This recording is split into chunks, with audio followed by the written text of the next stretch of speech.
ఈరోజు ఇండోర్ ప్లాంట్స్కి బియ్యం పిండితో లిక్విడ్ తయారు చేసి ఇచ్చేద్దాము. బియ్యం పిండిలో మొక్కలకి కావలసినన్ని పోషకాలు ఉంటాయండి. అందుకని మొక్కలకి చాలా బలము. బియ్యం పిండితో లిక్విడ్ కానీ ఫర్టిలైజర్ కానీ మొక్కలకి చాలా బలం అండి. మొక్కలు హెల్దీగా పచ్చగా ఉంటాయి. ఈ బియ్యం పిండి లిక్విడ్ కానీ ఫర్టిలైజర్ కానీ అన్ని రకాల మొక్కలకి ఇవ్వచ్చు. మనం మొక్కలు పెంచే వాళ్ళం ఈ బియ్యం పిండిని తయారు చేసి పెట్టుకోవాలి. ఎందుకంటే మనం మొక్కలకి ఎప్పుడు కావాలంటే అప్పుడు లిక్విడ్గా కానీ ఫర్టిలైజర్గా కానీ ఇవ్వచ్చు. నేను అలాగే తయారు చేసి పెడతానండి. 4-5 కేజీల రైస్ని మరబట్టించి ఇంట్లో పెడతాను.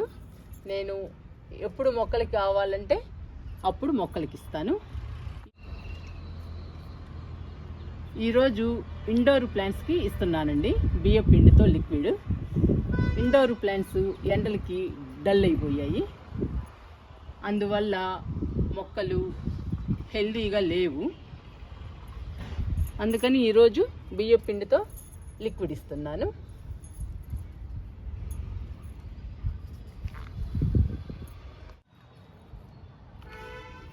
నేను 10 లీటర్లు బకెట్లో 10 లీటర్లు వాటర్ తీసుకున్నానండి.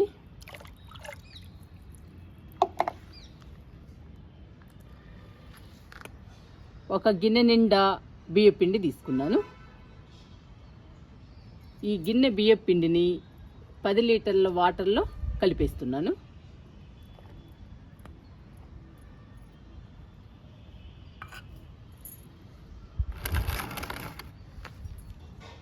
బియ్యం పిండిని వాటర్ని కలుపుకుందాం. ఇంకా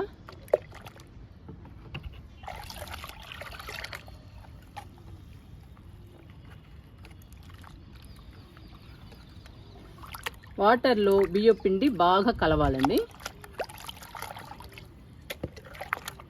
బాగా కలిస్తే అన్ని మొక్కలకి ఈక్వల్గా ఇవ్వచ్చు. మనం లిక్విడ్ని సమానంగా అందుతుందండి. లిక్విడ్ మొక్కలకి బాగా కలిస్తే అప్పుడు బియ్యం పిండిలోని పోషకాలు మొక్కలకి సమానంగా అందుతాయి. మొక్కలు హెల్దీగా పచ్చగా ఉంటాయి. చూసారా లిక్విడ్ ఎలా తయారైందో? బియ్యం పిండి లిక్విడ్. ఈ బియ్యం పిండి లిక్విడ్ చాలా బలం అండి మొక్కలకి. మొక్కల్ని హెల్దీగా పచ్చగా ఆరోగ్యంగా ఉంచుతుందండి ఈ బియ్యం పిండి లిక్విడ్. మొక్కల్ని స్ట్రాంగ్గా బలంగా ఉంచుతుంది. మనం ప్రతిరోజు రైస్ తింటాం కదండి, అన్నం తింటే మనకెంత బలమో ఈ బియ్యం పిండి మొక్కలకి అంతే బలం అండి. మొక్కలు కలకల్లాడుతూ ఉంటాయి మన గార్డెన్లో. ఈ బియ్యం పిండిని లిక్విడ్గా కానీ ఫర్టిలైజర్గా కానీ మనం మొక్కలకి ఇవ్వచ్చు. ఈరోజు నేను ఈ బియ్యం పిండి లిక్విడ్ని ఇండోర్ ప్లాంట్స్కి ఇస్తున్నాను. ఇంక ఇచ్చేద్దామండి ఇండోర్ ప్లాంట్స్కి.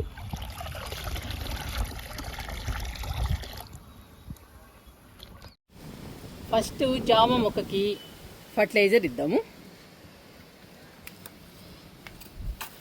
మొక్కకి దూరంగా గుంత తీయాలి.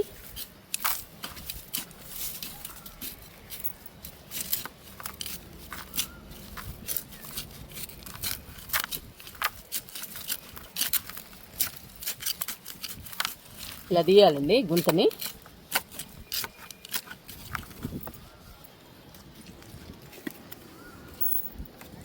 గుంత తీసిన తర్వాత ఈ దోసకాయ తొక్కల్ని క్యారెట్ తొక్కల్ని ఆ గుంతలో వేసేయాలి.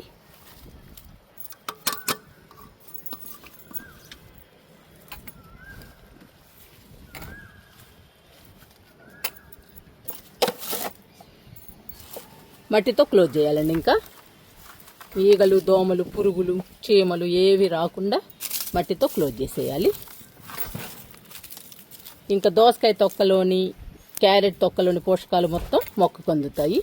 మొక్క ఆరోగ్యంగా పెరుగుతుంది. పూత పిందె బాగొస్తుంది. మొక్క ఆరోగ్యంగా ఉంటే పూత పిందె ఆటోమేటిక్గా అదే వచ్చేస్తుందండి. ఫస్ట్ మొక్క ఆరోగ్యంగా పచ్చగా ఉండాలి. ఫర్టిలైజర్ ఇచ్చేసాను.